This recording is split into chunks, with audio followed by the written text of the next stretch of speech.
y'all. Happy Tuesday. Happy Spoken Word Tuesday. I hope you guys did come along fine. Anyway, you guys know on Tuesdays, I like to bring the word. And earlier I read my short from the sealed portion, chapter 51, verse 83. One of the final testings of Christ reads as follows.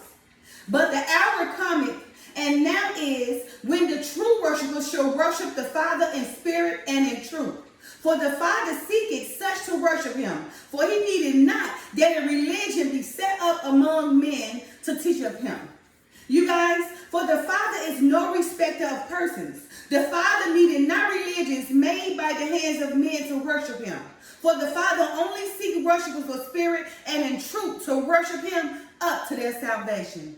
You guys, many people believe that they need religion created by the hands of men to worship Christ. Well, the time of salvation is now that worshipers of Christ shall worship the Father in spirit and in truth. For the Father seeketh his worshipers to worship him in spirit and in truth, and not by the religions that the hands of man has built. All right, you guys, so I'm going to continue in chapter 51 of the sealed portion, right? I stopped at verse 66, so I'm going to begin at verse 66. But of course, you guys know I like to read the header, so you guys didn't know what this chapter is about. Chapter 51 header of the sealed portion reads as follows.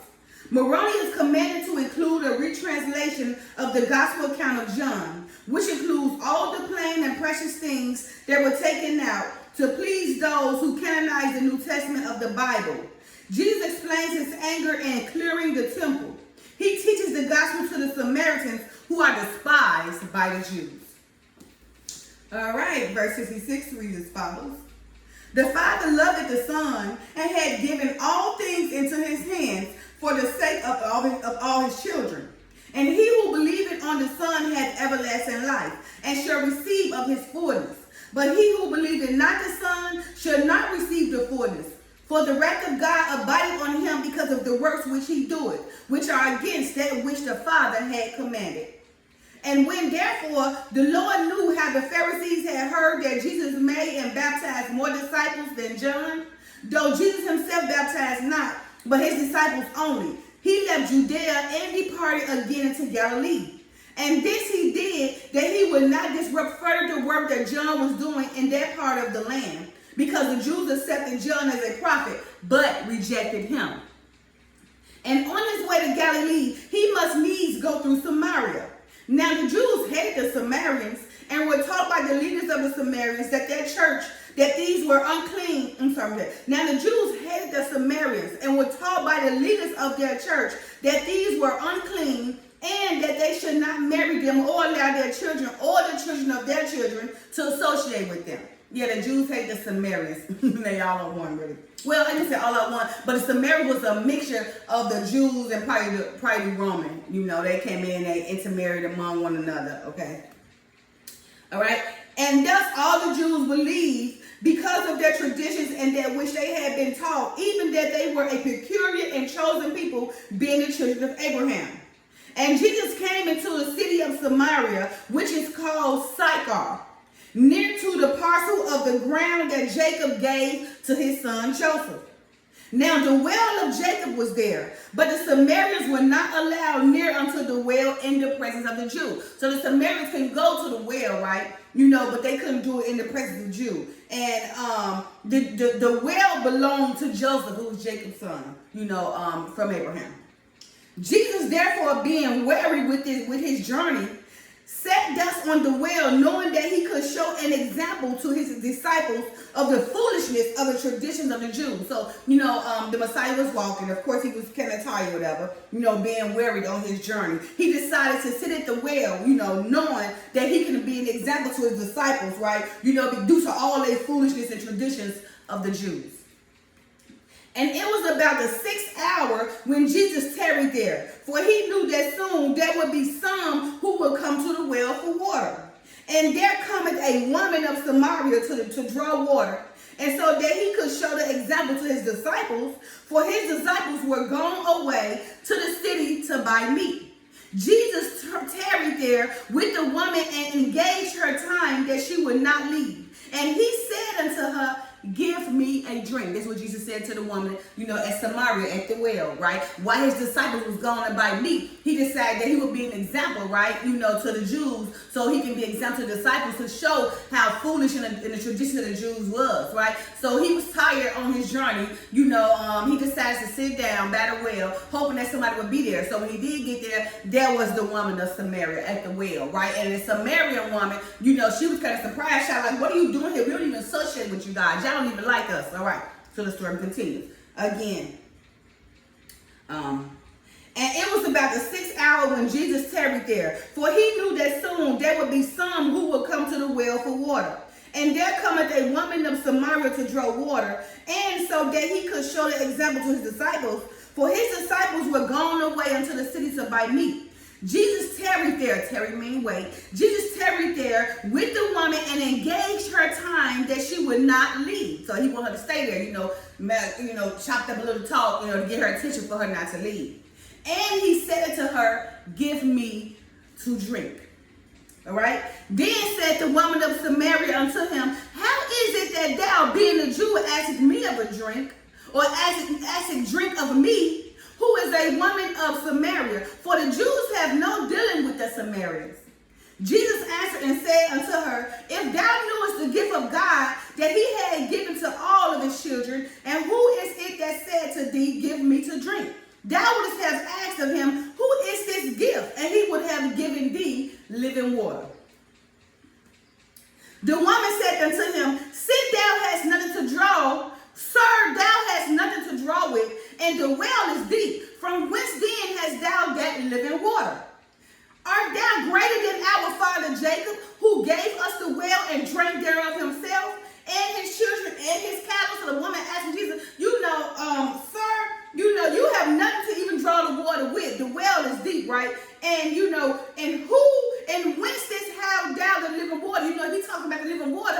How do you have this living water? Tell me about that living water, she's saying, right? And she's saying, are you greater than our father Jacob, who gave us this well, right? And Jacob drank of himself, right? His children and his cattle, right? So Jesus answered and said unto her, whosoever drinketh of this water shall thirst again. But whosoever drinketh of the water that I should give him shall never thirst. But the water that I should give him shall be in him a well of water springing up into everlasting life.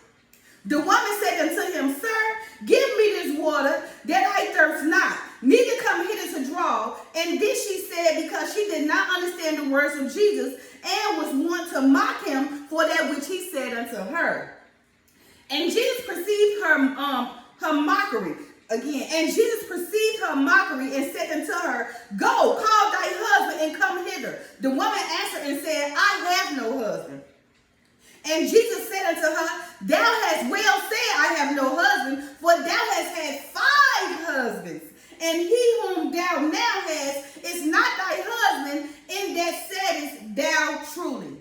So he was asking her, where's your husband? She was telling him, I ain't got no husband. For the Messiah already knew she had no husband, right? He was like, yeah, you had 5 husbands, but now you don't got no husband. The man you with now is not your husband. So what you said to me, you was truthful about it. All right.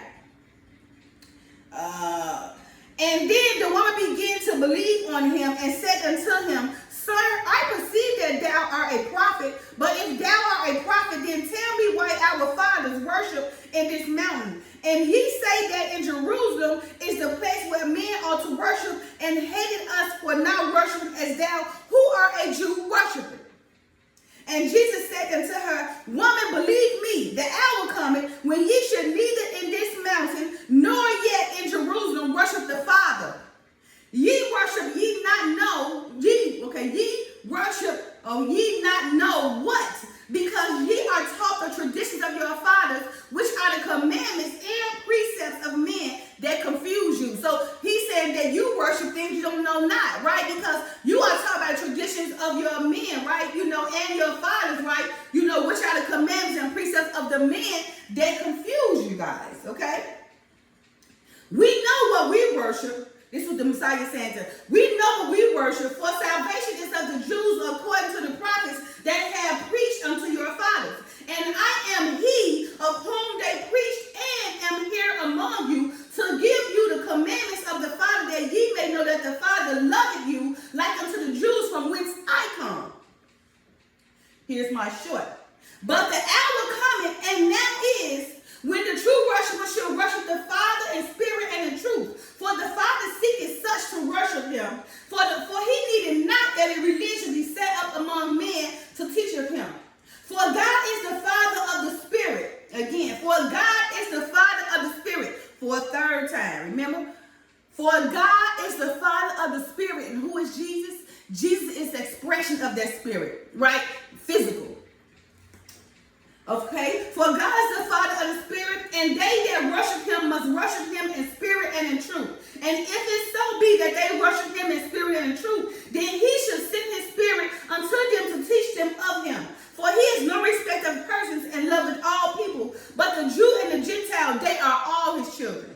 So the Jew and Gentile, yes, we are all his children. Although the Father has chosen people, a peculiar people who will follow his commandments. You be curious, if you follow his commandments, like he said, okay? He does the chosen people, right? The people of Israel, right? To help his glory shine, right?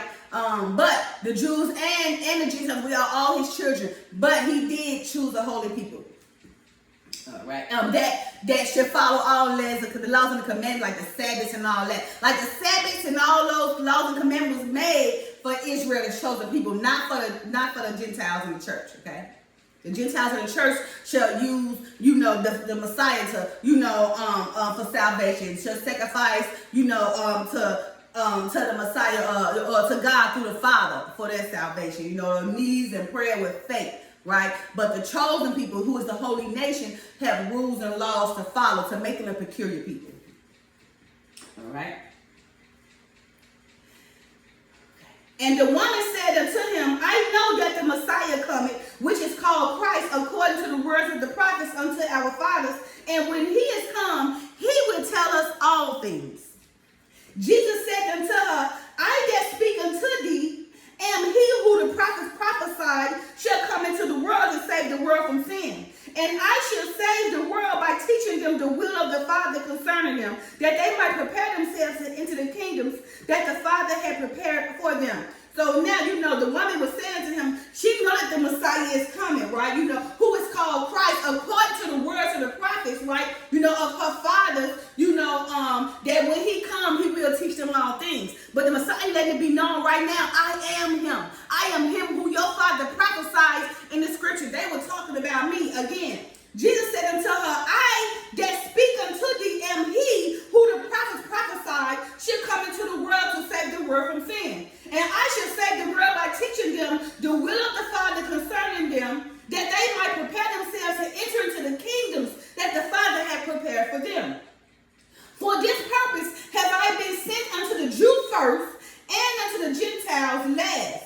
For the first shall be last, and the last shall be first, making all things equal in the eyes of the Father, who is our God. So you see, he's been sent to the Jews first and the Gentile last, but the first should be last and the last should be first. So he's saying the Gentiles should be first, right? And then the Jew last, because the Gentiles will follow, and the Jews, they be playing around, but they will follow too. But the Gentiles will be saved first, because they will follow, right? When the Gentiles was last, they would be first, and the Jew was first, they would be last, because they want to follow the traditions of their father and not the Messiah, or not the Father through the Messiah. All right. And upon this came his disciples, and marveled that he talked with the woman.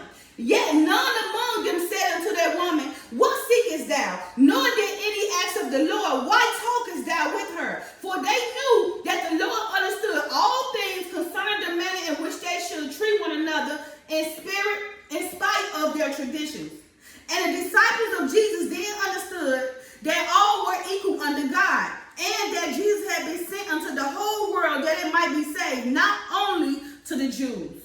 And it came to pass that the woman, being astonished at the things which Jesus had told her, left her water pot and went into her way to the city and said to the men of the city, Come see the man who told me all the things that I ever did. Is not this the Christ of whom our father spoke? Then they went out to the city and came unto him. In the meanwhile, his disciples prayed him, saying, Master, eat that which we have purchased for thee from the Samaritans. But he said unto them, I have meat to eat that ye not know of, and the meat that ye have purchased from the Samaritans shall be returned to them 100-fold in the blessings which they shall now receive from my Father. Therefore said the disciples one to another, had any man brought him out to eat? You know, he's like, why he don't want to eat? They bring him some food to eat, but they didn't understand yet, okay? Jesus said unto them, my meat is to do the will of him that sent me, and to finish his work, which is to teach his commandments to the world, that all those that keep these commandments might have his spirit to be with him.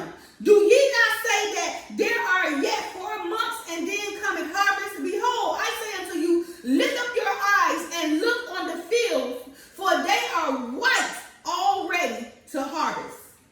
All right, you guys, so I'm going to stop at verse 95. Now we'll continue at verse 35, verse 95. All right, you guys, so as you see, this chapter is about the Samaritan woman. You know, back during their days, the Jews didn't like the Samaritans. They didn't associate one another. But you see, the Messiah, you know, will is for everybody to love one another and treat one another, you know, as they want themselves to be treated, right? So he wanted to be an example, you know, to the Jews because of traditions and foodness of their fathers, right? Their forefathers, right? By, you know, conversing with the Samaritan woman so they can see, you know, that we are all one, right? Treat one as you want to be treated. And to make Samaritans know that, you know, that, hey, we're not going to worship on this mountain or Jerusalem, right?